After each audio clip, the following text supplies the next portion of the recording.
ඈත නගරයක හැමදාම එකම වෙලාවට බස් නැවතුම් පොළට එන වයසක සපත්තු මහන කෙනෙක් හිටියා. එයාගේ උපකරණ පෙට්ටිය ගොඩක් පරණයි. ඒත් එයාගේ අත් දෙක හරිම හුරුබුහුටි.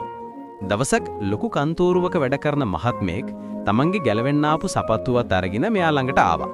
මේක ඉක්මනට හදලා දෙන්න. ඔහු ටිකක් සැරෙන් කිව්වා. වයසක කෙනා සිනාසුනා විතරයි. එයා සපත්තුව අතට අරගෙන හරියට වටිනාම වස්තුවක් අල්ලනවා වගේ හරිම පරිස්සමෙන් ඒක පරීක්ෂා කළා.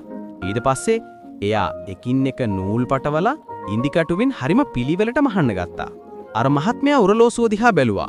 ටිකක් ඉක්මන් කරන්න බැරිද? මට පරක්කු වෙනවා. සපත්තු මහන කෙනා ආයෙත් hina වෙලා හිමින් සැරේ කිව්වා, මහත්තරෝ ඉක්මනට කළොත් මේක ආයෙත් හෙට ගැලවෙයි.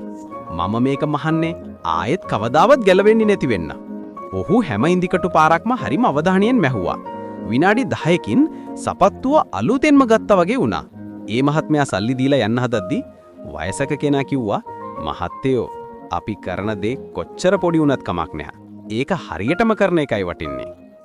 ඒ වචන ටික අර මහත්මයාගේ හිතේ ගැඹුරටම වැදුනා. එදා ඉඳන් එයා තමන්ගේ ලොකු රස්සාවේ හැම පුංචි වැඩක්ම කළේ අර සපත්තු මහන කෙනා වගේම හරිම පිළිවෙලට.